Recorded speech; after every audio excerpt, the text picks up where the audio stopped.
ก๊ปพี่อะไรอ่ะครับเสร็จแล้วครับทีมงานออกแล้วครับเดี๋ยวนะโอเคครับเดี๋ยวนะสวัสดีครับนี่คือรายการ Mind the Gap แบบนี้แก๊ปชอบได้ป่าวะยังไม่ค่อยอ่ะ เดี๋ยว EP หน้าแล้วกัน EP หน้าน่าจะดีขึ้นหรือว่าถ้าเกิดว่าใครที่แบบอยากจะช่วยคิดให้ก็ได้ใช่ไหมฮะก็คอมเมนต์มาได้นะครับว่าอยากจะให้ผมทำท่าไหนเดี๋ยวจะบอกว่าไม่ต้องทำท่าอะไรก็ได้อันนี้เราก็ยินดีรับฟังเหมือนกันโอเคฮะคือเมื่อกี้ที่หลับไปเนี่ยไม่ใช่ว่าขี้เกียจหรืออะไรคืออาจจะมีนอนน้อยบ้างช่วงนี้แต่ว่าที่หลับไปเพราะว่ารู้สึกว่าคือบรรยากาศของห้องนี่มันน่าอยู่แล้วก็สบายมากๆเลยนะครับวันนี้ครับผมมาอยู่ที่โครงการสุภาลัยวเรนด้าสุขุมวิท117นะครับซึ่งโครงการนี้เนี่ยเดี๋ยวเราจะมารีวิวให้ดูกันโดยที่ยังคงมีเกณฑ์เดิมนะครับ5ข้อจำได้หรือเปล่าถ้าเกิดจำไม่ได้เดี๋ยวทวนให้อีกทีนึงนะครับข้อแรกก็คือเรื่องของทำเลนะครับภาพรวมโครงการแปลนห้อง Facilities นะครับและข้อที่5ข้อสุดท้ายคือเรื่องของความคุ้มค่าครับโครงการนี้จะผ่านเกณฑ์ของผมครบ5ข้อไหมโอเคอย่าเสียเวลาครับไปครับแม่โดนดักไว้โอเคไปทำงานกันครับ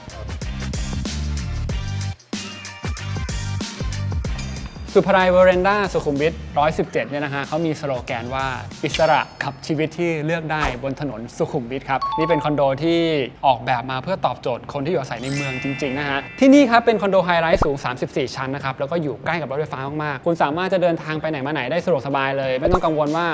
วันจันทร์ถึงวันศุกร์รถติดไหมแล้วก็ด้วยความที่เขาเป็นคอนโดที่ออกแบบมาเพื่อคนเมืองแต่สิ่งหนึ่งที่เขาไม่ลืมครับพื้นที่สีเขียวครับนี่ตั้งแต่ด้านหน้าเลยนะครับเราจะเห็นมีสวนให้ด้านหลังเองเขาก็มีการสร้างสวนให้ซึ่งด้านหลังนี่เป็นสวนขนาดใหญ่เลยนะครับตามขึ้นมาอยู่ที่ชั้น8ครับชั้น8เองก็มีสวนพักผ่อนอีกครับยังคงเขียวต่อเนื่องมาถึงชั้นบนดาดฟ้าครับคือเขียวตลอดเต็มพื้นที่ดาดฟ้าเลยนะครับนอกจากนั้นครับตัวอาคารเนี่ยนะครับเขาจะมีการวางในทิศเหนือใต้ซึ่งการวางอาคารในทิศเหนือใต้เนี่ยข้อดีของมันก็คือทำให้ลมเนี่ยมันสามารถถ่ายเทเข้าไปสู่หลายยูนิตได้มากขึ้นครับอันนี้ก็สำคัญมากๆก็ต้องบอกว่าภาพรวมโครงการดีมากๆแล้วก็ให้ผ่านเลยละครั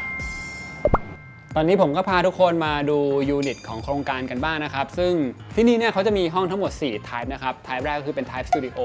แล้วก็มี type 1 bedroom 1 bedroom plus แล้วก็ 2 bedroom นะครับซึ่งตอนนี้เนี่ยผมอยู่ที่ห้อง 1 bedroom นะครับขนาด35 ตารางเมตรครับพอเราเปิดประตูเข้ามาเนี่ยจะเจอกับส่วนของ living หรือว่านั่งเล่นแบบนี้เลยนะครับซึ่งสิ่งที่อยากจะให้สังเกตเลยก็คือขนาดของ living เนี่ยค่อนข้างกว้างเลยนะครับปกติแล้วเวลาเรานั่งอยู่เนี่ยยิ่งถ้ามีโต๊ะกลางอยู่เนี่ยเราจะรู้สึกเลยว่าระยะระหว่างโซฟาไปถึงทีวีเนี่ยมันจะค่อนข้างแคบเลยครับแต่อันนี้เนี่ยเขาออกแบบมาได้เป็นอย่างดีเลยนะฮะจะเห็นว่าสัดส่วนพื้นที่บริเวณค่อนข้างกว้างเลยแล้วก็ความสูงจากพื้นถึงฝ้าเนี่ยอยู่ที่ 2.5 เมตรทำให้เรารู้สึกได้ว่าสเปซภายในนี้ค่อนข้างจะโล่งเลยนะครับแล้วก็ถัดมาจะเป็นส่วนของห้องนอนซึ่งห้องนอนเนี่ยฮะเขาจะมีการกั้นสัดส่วนโดยที่เป็นประตูบานเลื่อน3ตอนแบบนี้นะครับด้วยความที่พอมันเป็นห้องนอนเนี่ยคุณอาจจะลองเปลี่ยนบานเลื่อนให้มันเป็นแบบทึบก็ได้เพื่อทำให้มันปิดกั้นมากขึ้นนะครับเพราะไม่อย่างนั้นเกิดสมมติมีแขกมีใครมาอย่างเงี้ยเวลาเราจะนอนก็อาจจะรู้สึกแบบยังไม่ค่อยเป็นส่วนตัวนิดนึงนะครับก็ถือว่าเป็นสิ่งที่สามารถจะปรับเปลี่ยนเพิ่มเติมได้นะครับตามเข้ามาดูในห้องนอนก็ถือว่ากว้างพอสมควรเลยนะครับยังคงมีระยะโดยรอบของเตียงให้เราเดินได้แล้วก็ตรงนี้เขาทำเป็นโต๊ะเครื่องแป้งให้มีลิ้นชักให้นะครับรวมถึงเก้าอี้สตูด้วยแล้วก็ตู้เสื้อผ้าก็จะให้เป็นแบบนี้เลยนะครับพอเราให้พื้นที่สเปซตรงนี้เยอะแล้วเนี่ยส่วนที่เป็นครัวหรือส่วนที่เป็นห้องน้ำซึ่งมันเป็นส่วนของเซอร์วิสเนี่ยเราสามารถจะลดสเกลของมันลงมาได้นะครับแล้วก็ทำให้เราเดินเข้ามาตรงนี้เนี่ยจะเห็นว่าบริเวณครัวจะมาถูกซ่อนไว้ด้านหลังตรงนี้นะฮะหัวกว้างมากเลยพี่เอื้อมสุดแขนเลยครับผมอันนี้สุดแขนเลยหรือถ้าเกิดเราทำกิจกรรมอื่นๆสุดแขนสุดขาก็ได้อยู่ หมายถึงออกกำลังกายหมายถึงยืดพื้นแบบนี้ได้ยืดพื้นแบบนี้ได้ ออกกำลังกายไปด้วยทำครัวไปด้วยแล้วก็อันนี้ก็จะมีชั้นด้านบนให้ด้วยนะครับแล้วก็มีซิงค์ให้มีก๊อกน้ำให้อีกอย่างหนึ่งที่ต้องบอกเลยก็คือตรงนี้ฮะเป็นส่วนของระเบียงซึ่งเขาเอาระเบียงมาติดไว้กับครัวแบบนี้ทำให้เราสามารถเปิดระบายอากาศได้นะครับอีกจุดหนึ่งที่ลืมบอกไปนะครับก็คือบริเวณครัวเองก็จะมีการกั้นสัดส่วนเหมือนกันนะครับเขามีการทำประตูบานเลื่อนกั้นไว้ให้แบบนี้ซึ่งก็ถือว่าเป็นข้อดีเลยในเรื่องของกลิ่นนะครับเวลาเราทำกับข้าวทำอาหารอยู่ภายในกลิ่นจะได้ไม่ไปรบกวนส่วนของนั่งเล่นแล้วก็ห้องนอนนะครับแล้วก็ส่วนของห้องน้ำก็จะเห็นว่ามันก็จะมีการแยกสัดส่วนชัดเจนเลยห้องน้ำก็จะมีเป็นอ่างล้างหน้ามีก๊อกมีโถสุขภัณฑ์ให้แล้วก็ชาวเวอร์ก็จะมีชาวเวอร์สกรีนกั้นให้ด้วยนะครับรวมถึงมีเครื่องทำน้ำอุ่นให้ด้วยนะครับนี่ก็คือห้องขนาด35 ตารางเมตรครับเดี๋ยวจากตรงนี้นะครับเดี๋ยวผมจะพาไปดูห้องอีก1 type ครับตอนนี้ผมมาอยู่ที่ Type Studio นะครับกับขนาด29 ตารางเมตรนะครับพอเราเข้ามาเนี่ยฮะเราจะเจอกับส่วนของเคาน์เตอร์ครัวก่อนเลยนะครับนี่ แล้วก็อย่างที่บอกนะครับบิวอินตรงนี้เขาจะให้หมดเลยนะครับมีลิ้นชักมีช่องเก็บของด้านล่างนะครับแล้วก็มีพื้นที่ที่เขาเว้นไว้สำหรับที่จะวางตู้เย็นกับไมโครเวฟไปให้ด้วยนะฮะตอนนี้พอเราเข้ามาต่อก็จะเป็นห้องน้ำนะครับซึ่งห้องน้ำก็จะมีอ่างล้างหน้ามีโถสุขภัณฑ์แล้วก็ส่วนอาบน้ำก็จะเป็นชาวเวอร์นะครับมีชาวเวอร์สกรีนกั้นเขาให้เครื่องทำน้ำอุ่นด้วยนะฮะก็ไม่ต้องกลัวเวลาหนาวๆนะครับเดินต่อเข้ามานะครับจากส่วนด้านหน้าที่เป็นส่วนของครัวเนี่ยพื้นจะเป็นกระเบื้องแต่พอขยับเข้ามาส่วนที่เราพักอาศัยและส่วนนั่งเล่นกับส่วนห้องนอนเนี่ยอันนี้จะเป็นพื้นไม้ลามิเนตแล้วนะครับห้องไทป์นี้เนี่ยพื้นที่ living กับพื้นที่ห้องนอนเนี่ยมันก็จะเบลนด์รวมกันเป็นพื้นที่เดียวกันไปเลยนะครับพอมันกว้างแบบนี้เนี่ยผมคิดว่ามันเป็นการช่วยทำให้เรารู้สึกว่าห้องเนี่ยมันน่าอยู่มากยิ่งขึ้นนะครับแล้วก็ต่อเนื่องกันมาก็จะเป็นส่วนของเตียงนอนแบบนี้นะครับแล้วก็อีกมุมหนึ่งที่ถือว่าเป็นมุมพิเศษเลยตรงนี้ฮะเขาทำเป็นส่วนของเบย์วินโดว์ไว้ให้นะครับแล้วก็ด้านล่างเองเนี่ยมันมีฟังก์ชันด้วยนะฮะนี่เก็บของแบบนี้ซึ่งจริงๆแล้วคนที่อยู่คอนโดน่าจะรู้เลยว่าฟังก์ชันต่างๆเหล่านี้เนี่ยสำคัญมากๆถัดมาตรงนี้ก็จะเป็นส่วนของระเบียงครับตรงนี้เป็นอีกหนึ่งมุมนะครับที่เชื่อมต่อกันมาก็คือโต๊ะเครื่องแป้งมีสตูแบบนี้ให้ด้วยนะครับรวมถึงตู้เสื้อผ้าเขาก็ให้แบบนี้เลยถ้าเป็นคุณผู้หญิงก็จะแต่งหน้าก็ได้แต่ถ้าสมมติว่าเราเป็นผู้ชายอยู่คนเดียวเนี่ยเราอาจจะทำมุมนี้ให้มันเป็นโต๊ะทำงานก็ได้อย่างนี้เขาก็มีการครีเอทให้เราดูคือตรงนี้เราอาจจะทำเป็นโต๊ะทำงานก็ได้นะฮะก็มีอุปกรณ์มาคือมันอาจจะไม่ได้ถึงขั้นวาดภาพจริงจังอะไรได้แต่ผมรู้สึกว่าสมมติถ้าใครมีโน้ตบุ๊กก็อาจจะมานั่งทำอะไรตรงนี้ได้เหมือนกันนะฮะคือห้องนี้เนี่ยมีฟังก์ชันเยอะจริงๆทั้งส่วนของโซฟาที่ก็นั่งเล่นได้ส่วนของเบย์วินโดว์ตรงนี้เราก็นั่งพักผ่อนเอกเนกได้นะครับตรงนี้เองก็มีโต๊ะเครื่องแป้งให้อีกนะครับก็ถือว่าฟังก์ชันครบเลยแหละครับสำหรับห้องนี้หลังจากที่ได้ดูห้องกันไปแล้วนะครับทั้ง2 type เลยสิ่งที่ผมรู้สึกเลยคือเรื่องของความกว้างใหญ่ของห้องนะฮะคือโดยปกติแล้วเนี่ยห้อง type studio ทั่วไปเนี่ยก็เริ่มต้นอาจจะอยู่ที่สัก23ตารางเมตรแต่นี้เนี่ยเริ่มต้นเนี่ยเขาให้มาถึง29ตารางเมตรเลยนะครับซึ่งถือว่าโอ้โหให้ค่อนข้างใหญ่เลยทีเดียวแหมต้องบอกว่าหลังจากเห็น2ห้องแล้วให้ผ่านจ้ามาที่ facilities กันบ้างนะฮะสิ่งอำนวยความสะดวกครับซึ่งฟิตเนสอันนี้มีแน่นอนอยู่แล้วใครที่เป็นสายออกกำลังกายหรือบางคนอาจจะเข้าไปเล่นเสร็จแล้วก็ถ่ายรูปอัพลง IG ก็ได้เหมือนกันแก้มสายไหนครับสายข้างหลังนี่แหละสายอัพรูปนี่แหละแต่ว่าถ้าเกิดใครที่ไม่ชอบฟิตเนสเขามีแอโรบิกให้ด้วยเป็นแบบสายเต้นอะไรอย่างนี้ได้เหมือนกันแล้วก็ซาวน่าก็มีนะฮะก็ถือว่าลงตัวเลยแล้วก็สระว่ายน้ำก็ต้องมีเหมือนกันนะครับซึ่งสระว่ายน้ำที่นี่เนี่ยเขาจะเป็นแบบเป็นสระว่ายน้ำระบบเกลือนะฮะแล้วก็วิวเปิด360องศาเลยนะครับอยู่บนชั้น8จากนั้นเราขึ้นไปต่อฮะที่ชั้น33 34นะครับเขาจะมี Sky Lounge ครับก็สำหรับใครที่ช่วงนี้ work from home เขาจะมีพื้นที่เป็น co-working space ให้อยู่นะฮะสามารถขึ้นไปนั่งทำงานประชุมจะซูมเซิร์มอะไรก็ได้หมดเลยนะครับเป็นพื้นที่ส่วนกลางจอดรถเป็นไงพี่ที่จอดรถอะฮะที่จอดรถก็เขาจะมีให้ 50% เลยอันนี้ยังไม่รวมจอดซ้อนคันด้วยนะแล้วก็ถ้าเกิดว่าใครที่แบบมีตังค์หน่อย 2 bedroom เลยอันนี้เขามีล็อกที่จอดให้ไม่ต้องแย่งเลยก็มีใช่ก็ถือว่าเป็นความพิเศษนะฮะที่เขามีให้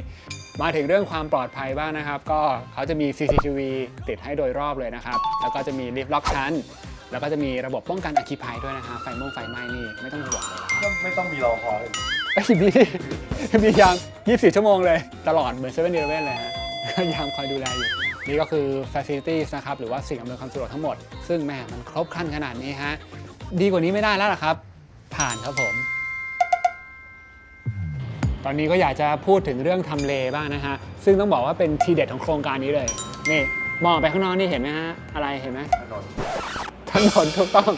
หรือว่าจะไม่ตอบว่าถนนต้องบอกว่านี่ฮะมันอยู่ติดถนนใหญ่แบบติดจริงๆคือเปิดประตูนี้พ้นโครงการไปนี่ถนนสุขุมวิทนะฮะไลฟ์สไตล์คนเมืองแบบนี้ต้องติดห้างอ้าวติดแน่นอนเคยกินมาม่าป่ะปกติต้มกี่นาที3ครับจากตรงนี้2 นาทีเท่านั้นถึงบิ๊กซีครับเราเทน้ำร้อนตรงนี้เนี่ยนะขับรถไปเนี่ยคือมาม่ายังไม่สุกเลยถึงบิ๊กซีแล้วใช่แล้วปกตินี่นะเวลาพอมันสุกแล้วเนี่ยคือมันร้อนเนี่ยเราต้องรอก่อนรออย่างน้อยอีกสัก2 นาทีอะไปถึงอีกห้างนึงครับอิมพีเรียลสำโรง4 นาทีที่เก็บไป2 ห้างนะเท่านั้นยังไม่พอแถวนี้ยังมีเทสโก้โลตัสเซ็นทรัลบางนาเมกาบางนาอีเกียคือครบมีคำถามดิครับผมถามมาเมื่อไหร่ผมจะได้กินบะหมี่คือเปรียบเทียบเฉยๆเพราะมันอยู่ใกล้แล้วมันเดินทางได้เร็วแต่ที่จะบอกคืออีกสิ่งหนึ่งที่ถือว่าเป็นหมัดคุกของที่นี่เลยเขาอยู่ใกล้รถไฟฟ้ามากๆฮะซึ่งใกล้แค่ไหนเดี๋ยวตามมาเดี๋ยวจะพาไปดูให้เห็นภาพตามผมมาครับเดี๋ยวจะพาไปดูตอนนี้ก็มาอยู่ด้านหน้าโครงการแล้วนะฮะเดี๋ยวเราจะเดินไปที่ BTS ปู่เจ้าสมิงพรายแล้วเดี๋ยวจับเวลาด้วยเดี๋ยวทีมงานจับเวลาเลยฮะพร้อมครับโอ อเคครับ ไปแม่วันนี้ลมแรงถือว่าโชคดีนะฮะ อากาศดีแค่บอกจะเดินอากาศเย็นเลย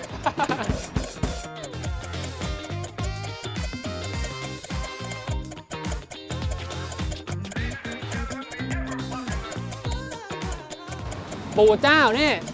ปู่เจ้าแล้วมาฮะ มาดู นี่เราเห็นแล้วนะ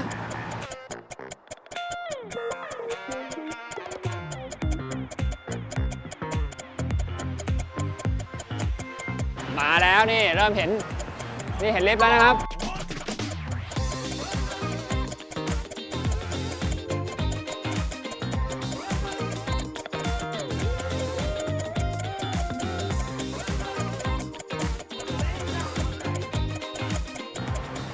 ถึงแล้ว ขอเวลาครับ ขอเวลาทีมงานครับ นาทีเดียว 1 นาที เฮ้ยนาทีเดียวจริงๆ ไม่เชื่อให้โชว์ขอโชว์หน่อย เฮ้ยนี่มันเร็วมากเลยนะฮะ นี่ขนาดเดินธรรมดาด้วย ถ้าเกิดว่าวันไหนรีบตื่นสายวิ่งมาก็น่าจะสัก30 วิอะไรอย่างนี้นะพิสูจน์ให้เห็นกันเลยนะครับว่า 1 นาทีจากโครงการมาจนถึง BTS ปู่เจ้าสมิงพรายครับ